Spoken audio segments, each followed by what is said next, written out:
Assalamualaikum warahmatullahi wabarakatuh. Perkenalkan, nama saya Titi, saya dari Prodi Akuntansi Universitas Alma-Ata, Yogyakarta. Di sini saya ingin menjelaskan sedikit terkait dengan akuisisi antar perusahaan dan investasi pada entitas lain. Banyak perusahaan melakukan ekspansi berdasarkan pertumbuhan internal melalui pengembangan produk baru dan melakukan perluasan lini produk.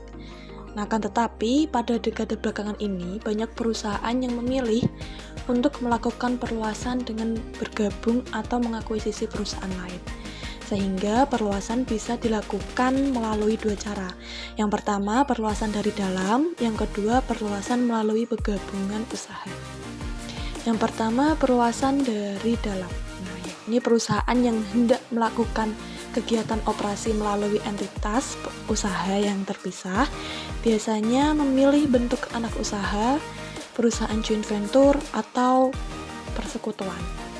Dari contoh kasus ini bisa diasumsikan bahwa PT Alan ini menciptakan sebuah anak perusahaan yakni PT Bima dan mentransfer aset dan kewajiban berikut ke PT Bima, serta sebagai pertukaran memperoleh 100.000 lembar saham biasa PT Bima dengan nilai 2.000.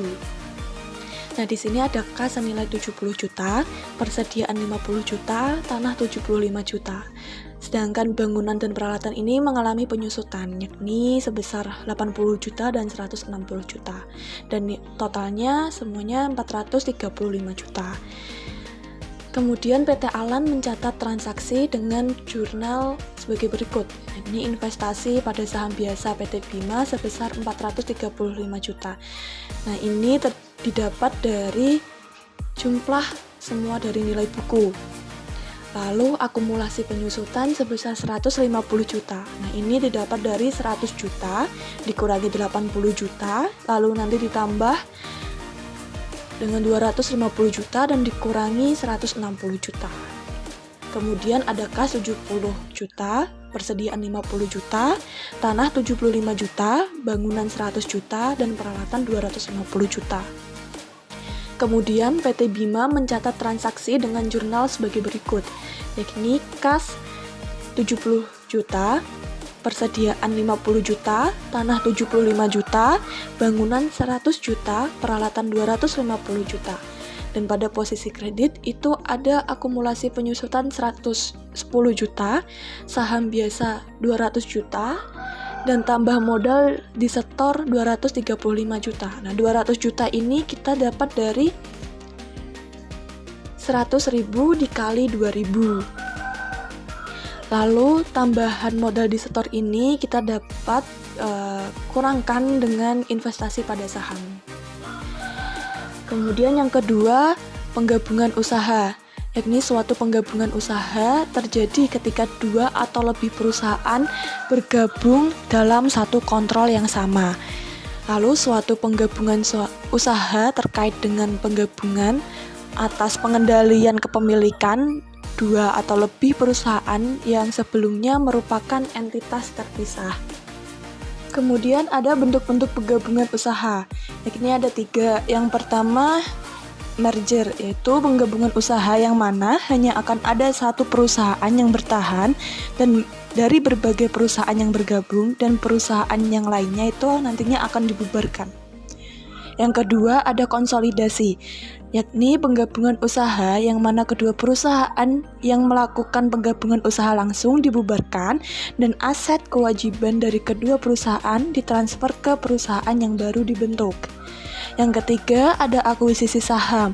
Akuisisi saham ini terjadi saat sebuah perusahaan mengakuisisi saham berhak suara perusahaan lain, dan perusahaan yang terlibat tersebut melanjutkan operasi perusahaannya sebagai entitas legal terpisah tetapi saling terkait.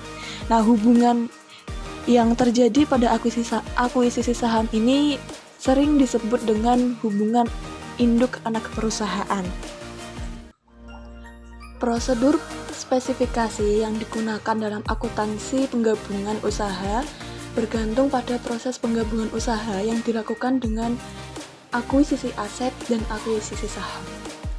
Lalu ada hal-hal lain dalam akuntansi penggabungan usaha, yakni ada metode akuntansi dalam penggabungan usaha.